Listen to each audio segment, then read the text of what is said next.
Merci beaucoup à tous d'être venus si nombreux. Je vous préviens qu'on ne va pas encore vous montrer des films sur les animaux, etc. Ce sera la prochaine fois. Voilà. Je vais vous faire un rapide exposé ici en deux parties. La première chose, c'est que je vais revenir sur les lignes de conduite majeures que la nouvelle équipe de l'ICCN va s'efforcer d'insuffler dans l'Institut congolais de la conservation de la nature, notamment à travers sa nouvelle direction générale. Et puis alors, dans un deuxième temps, je vous ferai un petit survol, comme j'ai eu l'occasion de le faire, du parc national de la Virunga, qui a été en fait ma première mission officielle en tant que directeur général par intérim de l'ICCN. Mais avant de commencer cet aspect-là des choses, je voudrais signaler la présence parmi nous de deux de mes grands-oncles et frères qui ont fait le déplacement depuis le plateau des Batéké pour être à nos côtés ici ce soir. Et je signale en particulier le grand chef Ngwene Monka, Henri, qui est ici chef de Botoulou, et le chef de Mongata, chef Linda, qui est ici avec nous. Vous savez tous, ceux qui me connaissent ici, mon attachement au plateau des Batéké et au chef coutumier, dont j'ai l'honneur de faire partie de leur fratrie, ce qui est à la fois un grand honneur pour moi et, je vais dire, un avantage comparatif dans le travail que j'ai à faire aujourd'hui à l'échelle nationale pour l'ICCN. Voilà. Donc je voulais simplement souligner que les grandes lignes de conduite que nous allons insuffler dans l'ICCN se déclinent en trois axes fondamentaux. Le premier axe, c'est l'intégrité du territoire. Dans un patrimoine foncier aussi grand que celui de l'ICCN, qui représente 13,5% de la surface du territoire national, même 22% si on prend en compte les zones tampons, il est extrêmement important qu'on respecte les frontières de nos aires protégées. Aujourd'hui, c'est le problème numéro un que nous avons à l'intérieur du pays, c'est que nous avons énormément de violations de nos frontières et c'est un point vraiment prioritaire dans notre organisation. Le deuxième point, c'est de mettre l'homme au centre de notre activité. Ce problème de respect des frontières que je viens d'évoquer tout à l'heure, c'est essentiellement une affaire de coopération avec les communautés locales, et c'est pour ça que je suis très content d'avoir mes chefs coutumiers qui sont ici avec moi. Nous devons rétablir la force de l'humain dans la conservation de la nature. Ça passe évidemment par des chemins obligés, comme par exemple celui des droits de l'homme. Nous avons eu tout récemment encore, pour ceux qui suivent l'actualité, une situation déplorable de deux écogardes qui apparemment auraient commis des actes de viol. Donc il y a une enquête de police qui est en cours. C'est le genre d'événement sur lequel nous allons travailler pour que ça ne se reproduise plus. C'est un travail qui est à faire, et donc non seulement d'avoir le concept de responsabilité sur les droits de l'homme très clair dans toutes les facettes de notre activité, mais en plus de ça, et surtout aussi, mettre en place des mécanismes qui permettent d'adresser correctement les plaintes auprès des autorités judiciaires ou de police. Le troisième point touche l'augmentation de nos performances d'autofinancement. Aujourd'hui, l'Institut congolais de la conservation de la nature est très fortement tributaire d'aide au développement, ce qui le fragilise un peu dans sa gestion. Or, nous avons des capacités d'autofinancement, le premier étant tout simplement déjà l'agroforesterie, par justement l'animation de nos communautés locales. Nous avons prouvé à plusieurs exemples que c'est faisable. Évidemment, nous avons l'exemple d'Ibi Batéké qui commence à se faire connaître non seulement au Congo, mais par ailleurs dans le monde. Nous avons les exemples de Mampou, de Nsio, où il a été démontré assez clairement que l'animation agroforestière permet de générer des revenus. Si aujourd'hui, avec l'ICCN, nous réussissons à multiplier ces exemples à l'échelle nationale, on va vraiment faire quelque chose de grand. Le deuxième aspect des choses, c'est la capacité de production d'énergie. Nous avons déjà des exemples qui ont été mis en place, notamment sur le parc national de Virunga, où dans la périphérie autour des parcs, ce qu'on appelle les zones tampons, il y a des barrages qui ont été construits et qui permettent d'alimenter en électricité non seulement la ville de Goma, mais aussi le milieu rural. Quand on met l'électricité dans les villages, on crée la paix. Et ça, c'est extrêmement important dans nos zones rurales qui sont aujourd'hui déchirées par des actes de criminalité. J'ai voulu appeler ça de la guerre. Ce n'est pas de la guerre, c'est du crime. Il faut arrêter avec ça. Le troisième aspect qui permet de contribuer à l'autofinancement, c'est l'écotourisme. C'est évidemment une des vocations principales de l'ICCN, c'est de réussir à attirer des touristes chez nous. Évidemment, des touristes qui nous viennent de l'étranger, c'est assez classique, mais aussi, surtout, de redynamiser le tourisme national. Nous, les Congolais, on aime voyager, on aime découvrir notre pays. Avec l'ICCN, nous pouvons rendre ça plus facile. On va déjà mener des expériences assez intéressantes sur la Bombolomene très prochainement, qui est un domaine, une réserve de chasse qui se trouve dans la province de Kinshasa, à 2 heures de route sur le plateau des Batéké. Et nous avons déjà mené des démarches qui permettent de rendre ces espaces-là accessibles à la jeunesse congolaise. Donc, il n'y a pas de raison de ne pas multiplier ça, encore une fois, à l'échelle du pays. Et donc, nous allons y travailler.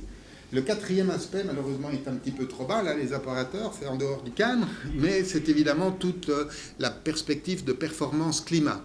Nous avons déjà des études assez poussées qui ont été faites et qui permettent de faire une évaluation assez correcte de la biomasse qui se trouve actuellement dans nos aires protégées et dont il est possible aujourd'hui d'extraire certains revenus à travers toute la mécanique de paiement pour services environnementaux d'une part et d'autre part le paiement des stockages de carbone, de réduction d'émissions qui sont liés à la déforestation. Donc voilà brossé rapidement les grandes lignes de la politique que nous nous efforçons de mettre en place et pour lesquelles toute l'équipe avec laquelle j'ai commencé à travailler ici maintenant est déjà très fortement mobilisée. Le deuxième aspect de la rencontre de l'après-midi aujourd'hui concerne le voyage que je viens de faire sur le parc de la Virunga.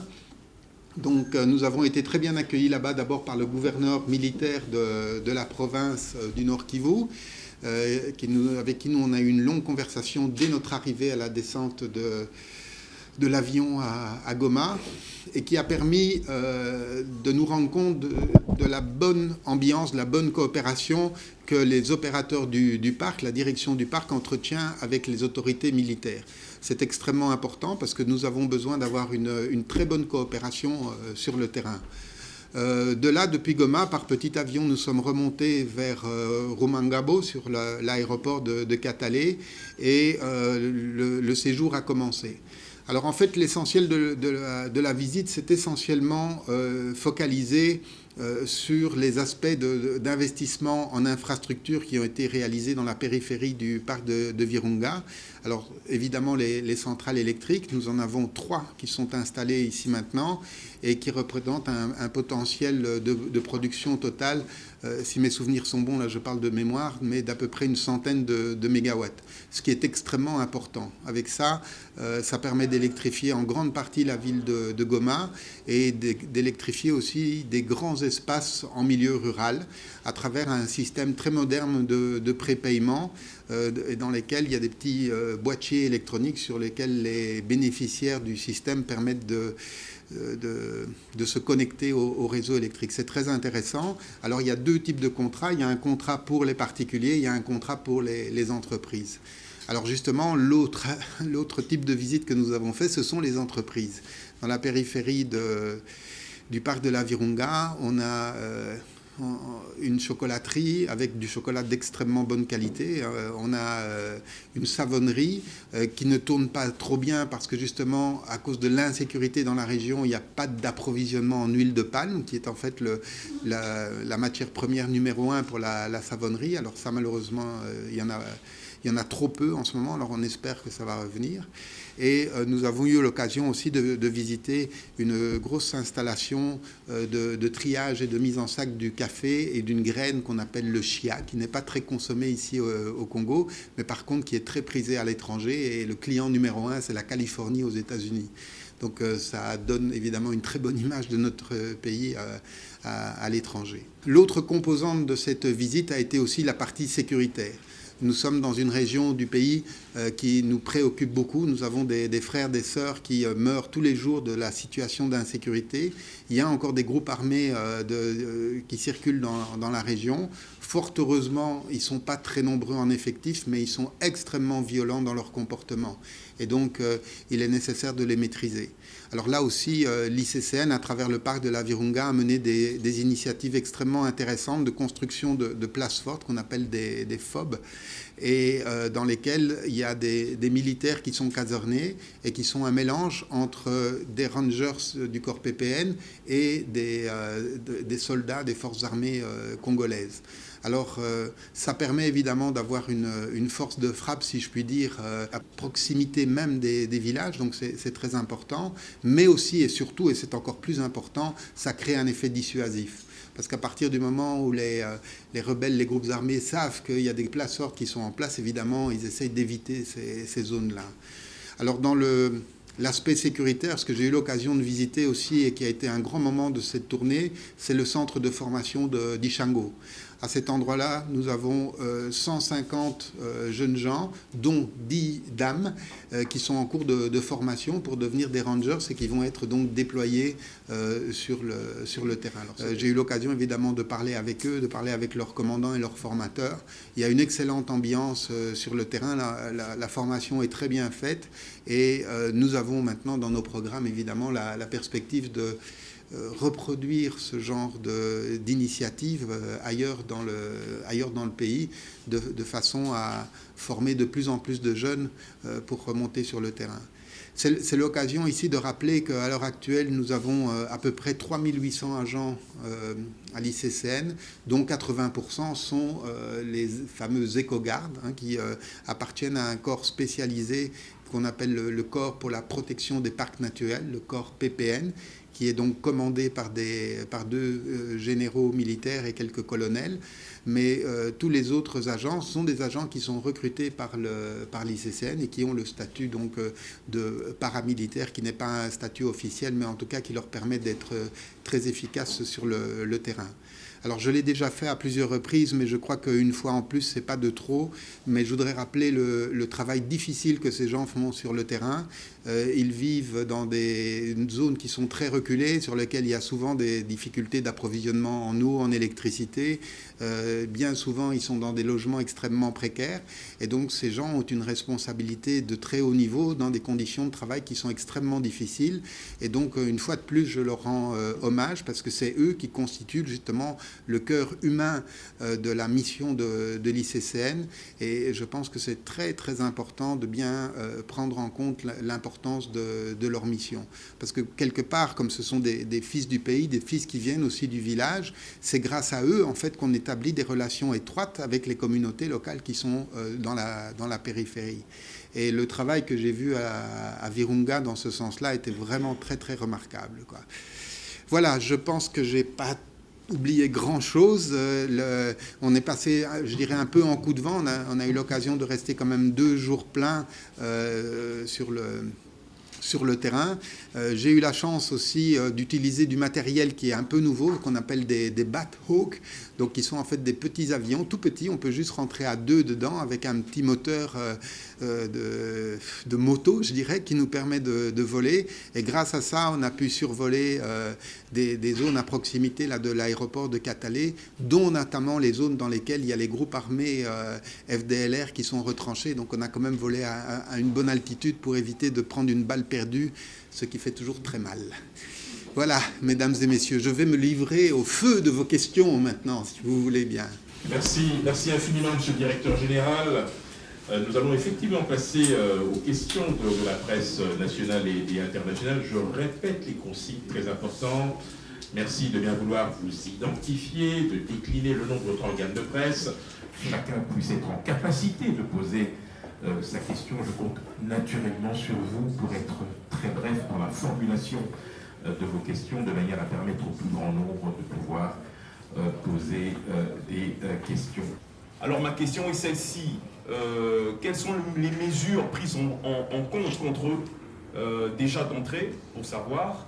Et ensuite, ma deuxième question est celle de savoir qu'est-ce que vous mettez en place pour pouvoir garantir une bonne relation entre les éco-gardes et les peuples locaux de la place.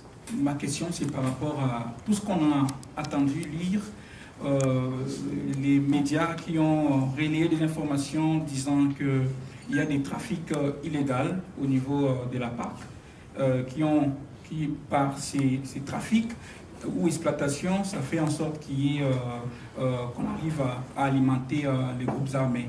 Et vous, par votre intervention, vous confirmez que il y a les groupes armés qui font un peu les tours du parc. Mais pensez-vous, par les mesures que vous avez prises, la mise en place, que ça permet à ce que vous puissiez mettre fin à cette forme de pratique?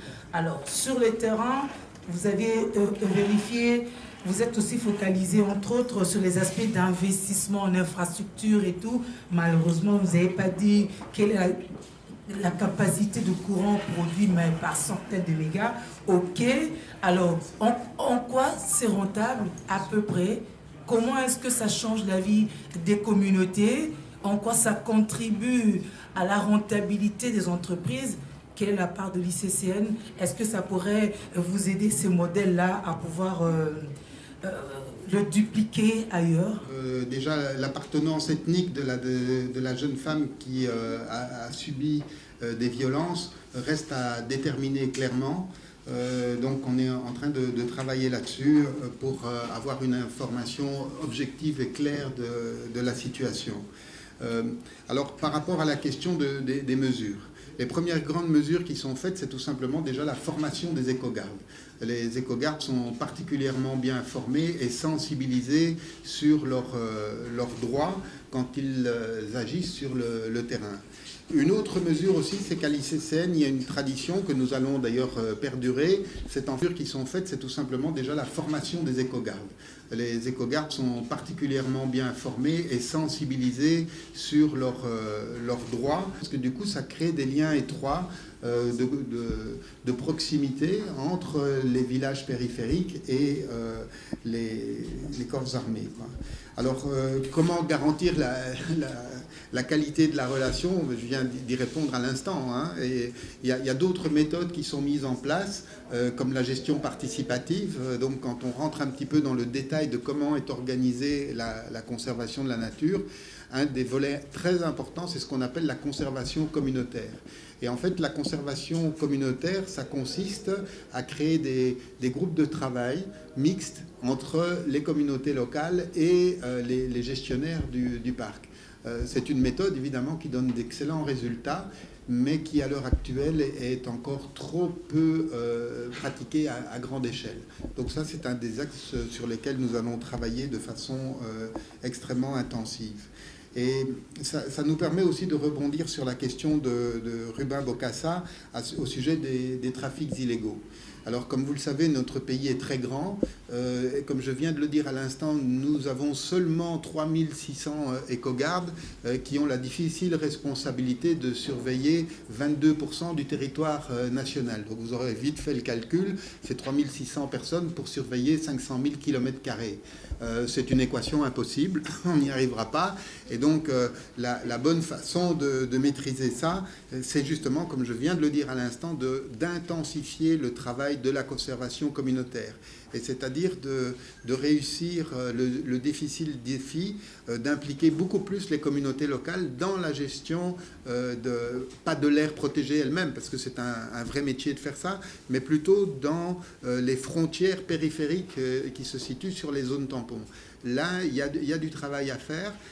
Il y a évidemment les expériences de Virunga que je viens d'évoquer, mais il y a aussi des expériences très intéressantes qui se font sur Garamba. Et au moment où je vous parle, il y a des actions, des financements importants financés par l'Allemagne qui sont en train de se faire aux alentours de la Lomami. Et pour être passé par là ces derniers mois, je peux vous dire qu'il y a aussi un travail qui est en train de se faire sur Bombolumene et qui très probablement dans les prochains mois, même pas des années, va être encore intensifié par le projet de création d'un corridor écologique sur le plateau des Batéké. Alors je pense que cette stratégie-là, ça répond à votre question, mon cher Ruben, de savoir comment mettre fin Alors, vous savez, la question des trafics, très malheureusement, ne concerne pas que l'ICCN. Notre pays, en règle générale, souffre justement de l'intensification de ces trafics qui, très souvent, sont à l'origine, justement, des situations de violence extrême que nous trouvons dans les campagnes. Et donc, il y a tout un processus qui est en place, qui dépasse évidemment l'ICCN, mais dans lequel, du fait de sa taille, du fait de son statut, du fait de la nature de sa mission, l'ICCN peut jouer un rôle majeur. Et nous allons nous y employer très certainement. Alors, pour ce qui concerne Madame Julie Sefou, les critères d'évaluation, vous savez, ils sont assez classiques en fait, hein, les critères d'évaluation. Il s'agit évidemment d'évaluer nos performances à travers un certain nombre d'indicateurs que nous devrons mettre en place. Les plus évidents, c'est évidemment, comme je le disais tout à l'heure, de s'assurer de l'intégrité de nos territoires. Alors aujourd'hui, comme je le disais, nous avons un grand nombre, malheureusement, là, à l'heure actuelle, je ne peux pas vous donner des chiffres, mais je vous promets que d'ici 6 mois, vous en aurez. Mais nous avons un certain nombre de cas de violation, notamment sur les aires protégées de l'Est et du Nord du pays, dans lesquelles il y a parfois des sociétés pas toujours très bien identifiées ou parfois des groupes qui viennent creuser dans l'intérieur de nos limites pour aller chercher des matières précieuses, de l'or, colombontanite, etc. C'est interdit par la loi, donc en principe, ils ne peuvent pas être là. Alors il suffit de calculer combien il y en a aujourd'hui et grâce à nos actions, combien on en aura demain. Et en principe, ce chiffre-là devrait diminuer en termes de nombre et en termes de surface occupée sur le sol. Je peux vous garantir qu'on va travailler là-dessus et que nous aurons des résultats. Alors, vous avez évoqué le temps. Moi, j'hérite ici avec mon équipe d'une institution qui existe depuis une 50aine d'années à peu près. Ce qui s'est passé pendant ces 50 ans, c'est qu'aujourd'hui, on est passé de quelques réserves, parce qu'au début, l'ICCN, c'était seulement le parc national de Virunga, un peu Garamba, un peu Upemba. Aujourd'hui, on a 72 aires protégées qui représentent 13,5% du territoire national.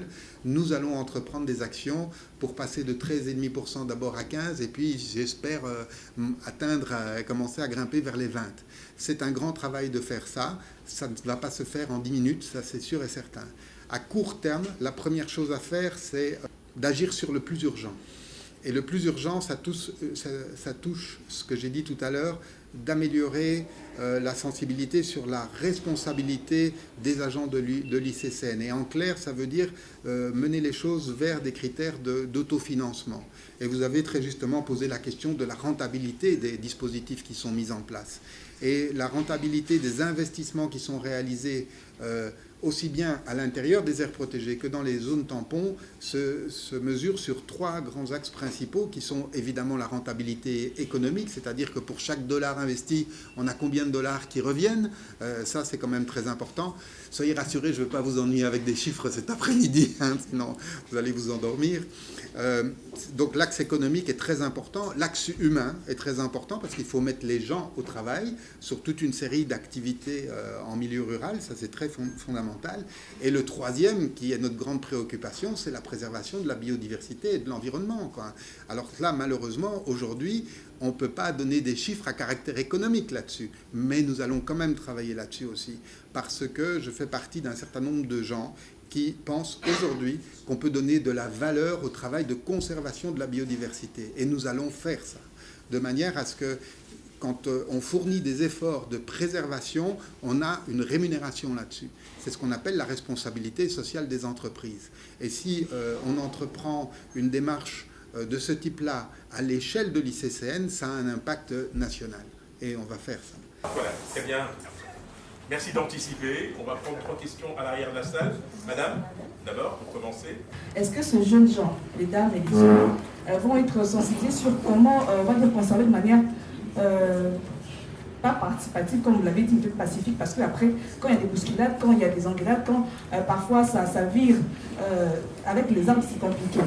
Alors, notre préoccupation, c'est par rapport à la délimitation de parcs. Vous n'avez pas fait allusion aux banques qui sont en train d'être mis dans le parc de Virunga.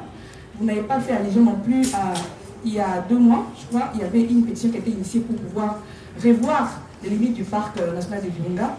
Vous n'avez pas fait allusion à cela non plus. Je voudrais avoir des questions quant à ça. Merci. Monsieur le DGAI, ma première question.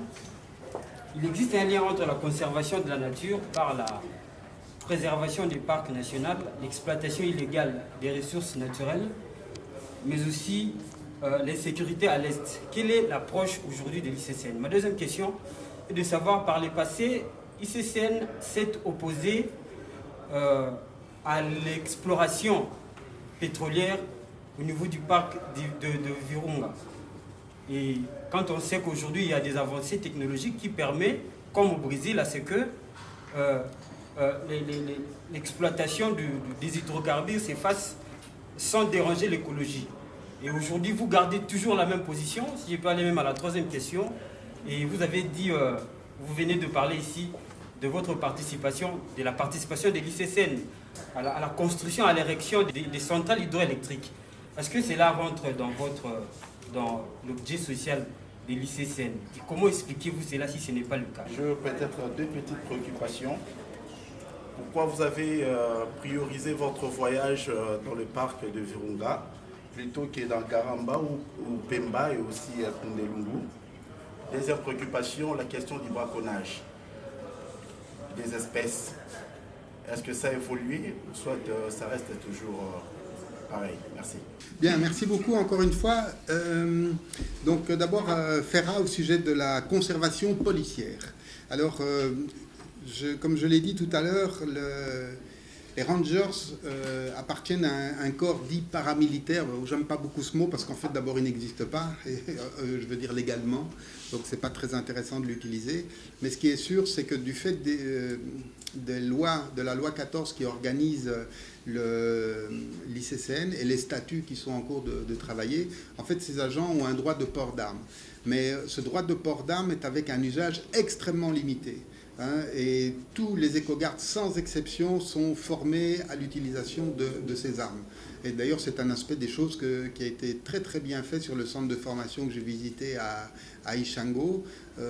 Un porteur d'armes, surtout un porteur d'armes qui a comme vocation la conservation de la biodiversité, il porte une responsabilité avec cet outil qui est extrêmement dangereux évidemment, et on ne peut pas confier ce genre d'outil à n'importe qui. Et donc ce genre d'outil est utilisé selon des règles, selon des protocoles extrêmement stricts sur lesquels les gens sont particulièrement bien formés. Alors, vous posez la question immédiatement liée, comment conserver pacifiquement? Eh bien, c'est ce que j'ai expliqué tout à l'heure avec la conservation communautaire. Ça, c'est la partie, je vais dire, pacifique de la conservation.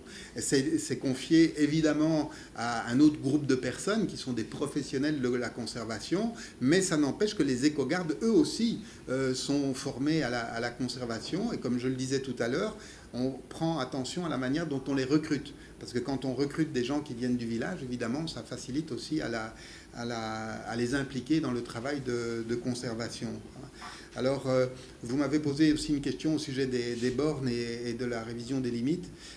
Ce sujet-là, c'est ce qu'on appelle la matérialisation des limites. Ça fait partie des dispositions qui doivent être prises le plus rapidement possible pour s'assurer que tout le monde est bien au courant des limites. Parce que, comme vous le savez très bien, souvent une limite, c'est une ligne qui est tracée sur une carte et qui est parfois très très difficile à retrouver quand on se trouve en pleine forêt ou en pleine savane. Et donc, là aussi, dans le chapitre de la conservation communautaire, il y a des exercices qui sont faits de cartographie participative avec détermination des limites, avec la participation des communautés locales. Et là où ça marche bien, ça donne vraiment d'excellents résultats, quoi. Mais ça n'empêche que c'est quand même toujours très important de matérialiser les limites.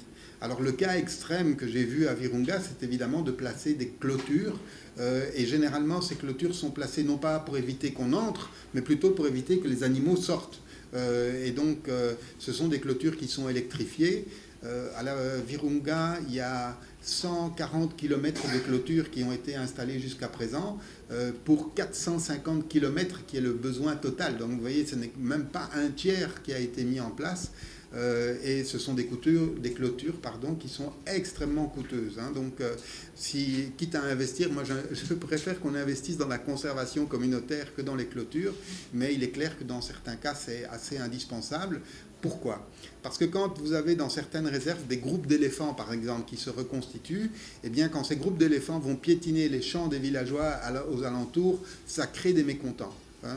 Et nous avons des cas où des éléphants ont attaqué des populations, et c'est comme ça qu'on retrouve chez vous, mes chers amis de la presse, des articles, encore un hippopotame qui a écrabouillé des gens et qui a tué des gens. Bon, c'est très malheureux. Mais c'est la raison pour laquelle il faut qu'on arrive à gérer cette cohabitation entre les hommes, les individus et les animaux. Vous savez, quand on parle de conservation de la biodiversité, nous avons encore cette chance inouïe en République démocratique du Congo d'avoir une des meilleures biodiversités au monde. Or, aujourd'hui, du fait notamment de l'augmentation démographique, des taux démographiques, on a de plus en plus d'hommes qui occupent la place, et ça se fait au détriment de la qualité de la biodiversité. Donc aujourd'hui, si nous voulons préserver cette biodiversité et en faire un vrai trésor, comme on a de l'or ou comme on a de la colombotantalite, il faut qu'on garde nos grenouilles et nos serpents et nos éléphants, quoi. Et donc, il faut aujourd'hui faire des efforts pour que ça marche. Sinon, il risque de disparaître, et c'est nous derrière, les hommes, qui allons aussi disparaître. Parce que nous faisons partie de la nature. Donc si nous détruisons la nature, eh bien on va disparaître nous aussi. Voilà. L'insécurité à l'Est, que fait l'ICCN? Alors, ce que je viens de dire, peut-être je n'ai pas été très clair là, mais ce que nous avons visité à Virunga, c'est l'installation de ces places fortes, donc des places fortifiées. Et comme je le disais, je trouve ça très important parce que d'un côté, ces places sont fabriquées avec la participation des communautés locales. Les places que nous avons visitées dans les différents villages, excusez-moi, mais là, je ne me rappelle plus des noms.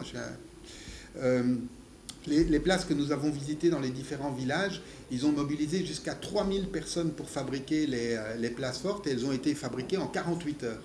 Donc c'est un très très gros effort qui a été fourni, et ce genre d'effort, ça participe à créer de la cohésion dans la résistance civile à la violence. Et ça, je trouve que c'est quand même un beau geste. Hein. Et donc là, je salue le travail qui a été fait à Virunga, dans le cadre évidemment de la mission de l'ICCN. Alors, vous me posez la question de la construction des centrales hydroélectriques. Est-ce que c'est en relation avec notre objet social? Notre objet social, c'est la conservation de la biodiversité, avec comme corollaire une amélioration de la qualité de vie des êtres humains qui profitent de cette biodiversité.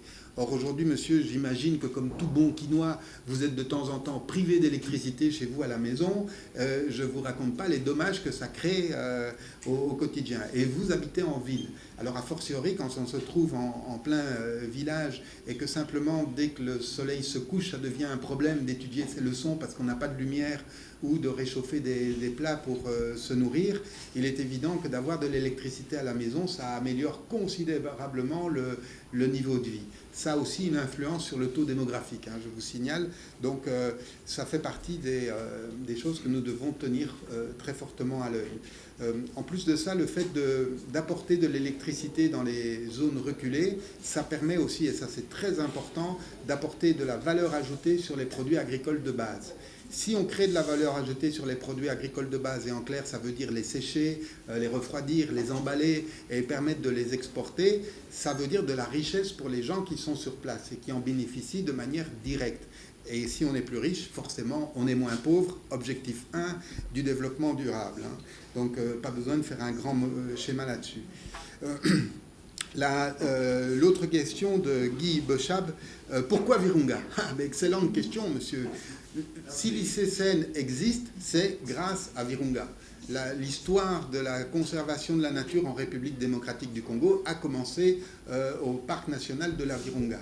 Et donc, en tant que nouveau directeur général, hélas par intérim, je me suis senti comme un devoir de commencer par là. Il est où le monsieur qui a posé cette question? Je ne le vois pas.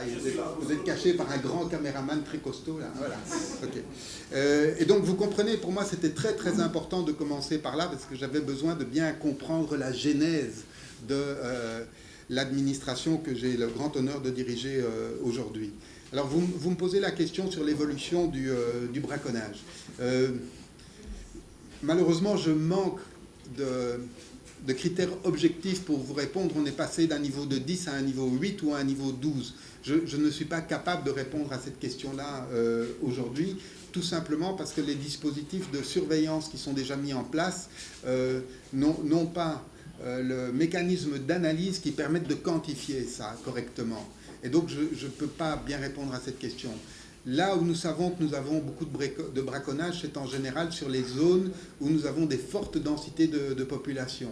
Alors, il s'agit évidemment classiquement des grands parcs qui se trouvent sur les frontières de l'Est ou en descendant vers le sud. Le braconnage est beaucoup moins fort quand on se trouve dans des zones plus isolées, comme par exemple le parc de la Salonga. On aurait pu amener une carte ici, hein, on le fera la prochaine fois. Et donc, encore une fois, selon les zones dans lesquelles on se trouve, l'influence du braconnage est plus ou moins forte, quoi. Je prendrai comme exemple, encore une fois, le domaine de Bombolubene, où j'ai travaillé quand même pendant 9 mois sur le terrain. Et j'ai tendance à dire que là-bas, on observe plutôt une diminution du braconnage parce qu'on a braconné si fort pendant tellement de temps qu'il n'y a plus d'animaux. Et donc, forcément, le braconnage diminue parce qu'on ne trouve plus les bêtes qu'on cherche, quoi. Donc, vous voyez, même si on se pose la question de savoir si le braconnage a diminué, encore faut-il bien comprendre pourquoi et comment ça se passe. Et donc, ça nous ramène à la question qui a été posée tout à l'heure des critères objectifs de quantification. Alors, par contre, ce que je peux vous dire de manière très ferme et très sûre ici maintenant, c'est que nous allons travailler, et on a encore justement eu une séance de travail ce matin sur ce sujet-là, c'est que les dispositifs de surveillance sont déjà en place. Mais nous allons améliorer la manière dont l'information circule entre les différentes aires protégées. Et donc, la direction générale va servir de centrale de captage des informations et de constitution des banques de données, de façon à créer un système d'analyse qui permette de renvoyer des informations, et ceci sur des périodes de temps extrêmement courtes, vers les aires protégées. Et là, nous sommes en train de mettre un très très grand dispositif de monitoring et qui permettra alors de répondre à votre question. Et donc, pour revenir sur la question de la dame tout à l'heure, combien de temps ça va prendre? Ça prendra un certain temps. La question, c'est de savoir c'était pour quel objectif et aussi qu'est-ce que vous avez ressenti à ce niveau-là, le parc de Virunga. Est-ce qu'aujourd'hui, on peut se lancer dans l'écotourisme avec ce genre d'expédition? Pour encourager les gens à investir dans la création d'agences de voyage, de promotion du tourisme en RDC. C'est une excellente question, Monsieur Tati, et qui me donne l'occasion de vous informer sur comment est organisé l'Institut congolais pour la conservation de la nature. Alors en fait, cette entreprise publique congolaise est sous tutelle de 3 ministres, qui sont Madame la vice-premier ministre de l'Environnement, donc ministère de l'Environnement et Développement durable, le ministère du Tourisme et le ministre de la Défense nationale. Alors en fait, chacun de ces 3 ministères a une place dans le conseil d'administration de l'ICCN, le président du conseil d'administration étant lui nommé directement par le chef de l'État. Alors moi, en tant que directeur général, j'ai aussi une place dans le conseil d'administration et en même temps, c'est moi qui ai la responsabilité de la gestion de l'ensemble du dispositif des aires protégées à l'échelle nationale. Alors ce qui fait que du coup, nous sommes un interlocuteur très privilégié de chacun de ces 3 ministères. De chacun de ces 3 ministres, parce que la relation est directe avec le ministre, l'administration de chacun de ces ministères étant au même niveau que l'administration de l'ICCN. Donc c'est quand même très très important de bien comprendre ça, parce que ça a beaucoup d'implications. Notamment quand vous parlez d'encourager ou de promouvoir les agences. Alors, en fait, ce n'est pas directement notre responsabilité à nous d'encourager le développement des agences, c'est plutôt le travail du ministère du Tourisme. Mais bon, il se trouve que nous sommes un fournisseur de contenu. C'est nous qui fournissons les espaces, les paysages, etc., que les clients seront intéressés de venir visiter. Et pour que ces visites soient confortables et bien organisées, il est évident que c'est intéressant d'avoir des intermédiaires qui facilitent les moyens de transport. Alors, il existe quand même une relation à caractère économique entre l'ICCN et le ministère du Tourisme, parce que, comme vous le savez, pour visiter les parcs, il y a des droits d'entrée, et donc un pourcentage de ces droits d'entrée retourne vers le ministère du Tourisme. Et dans l'autre sens, il y a un certain nombre de taxes qui sont prélevées, notamment sur les billets d'avion, etc., qui alimentent le fonds de promotion du tourisme, et il y a un petit pourcentage de ça qui revient vers l'ICCN. Donc vous voyez, ça tourne en boucle un peu cette opération. Pour l'instant, à l'avantage de l'ICCN, me dit le ministre du Tourisme, mais donc on va quand même calculer ça pour que ce soit équitable et surtout que ça aille dans le sens de ce que vous venez de dire, c'est-à-dire de multiplier les opérateurs qui vont vous permettre à vous, Congolais, Quinois ou autres, d'avoir un accès facilité vers les parcs.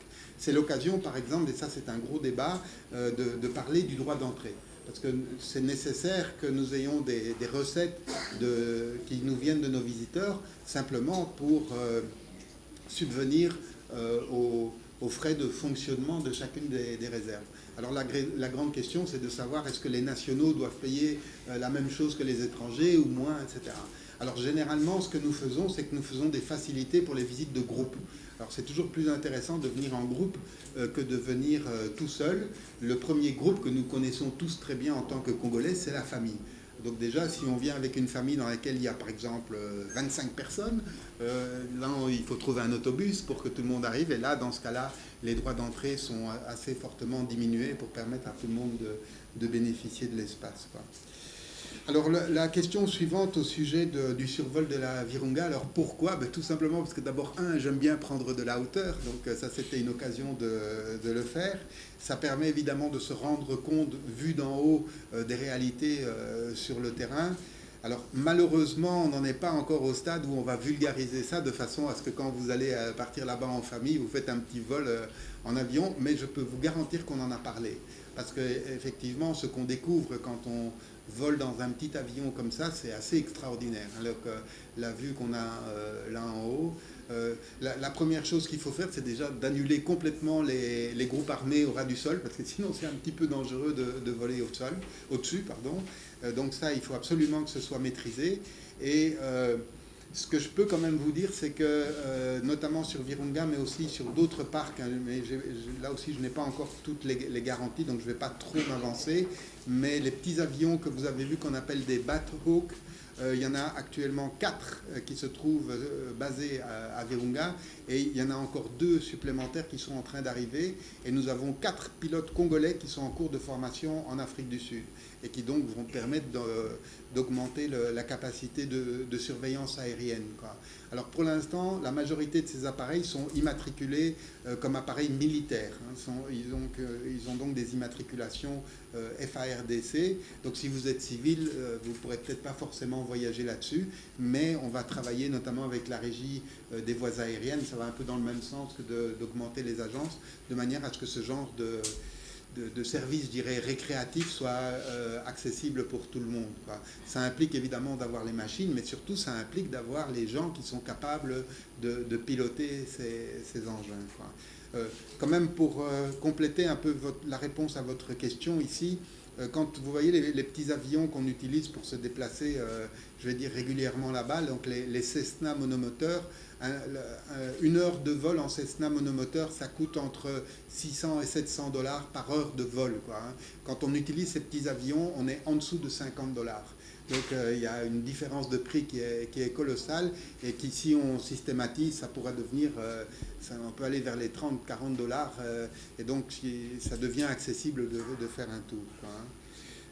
Voilà, et donc vous m'avez posé aussi une question à propos de la promotion de l'écotourisme. Déjà, le travail que je suis en train de faire aujourd'hui avec vous est une première étape de promotion de l'écotourisme, parce que je vous encourage dans la mesure du possible à aller visiter ces aires protégées. Évidemment, nous en avons certaines qui sont très faciles d'accès, comme le jardin zoologique ou le jardin botanique ici à Kinshasa. Le jardin zoologique, pour l'instant, c'est un petit peu difficile d'y accéder parce qu'il y a des grands travaux sur la clôture notamment. Par contre, le jardin botanique, il est tout à fait accessible. Et je vous rappelle que nous avons, dans le jardin botanique qui se trouve à l'intérieur de Kinshasa, commune de la Gombe, 270 espèces différentes d'arbres qui poussent là-bas. allez les voir, ça vaut la peine.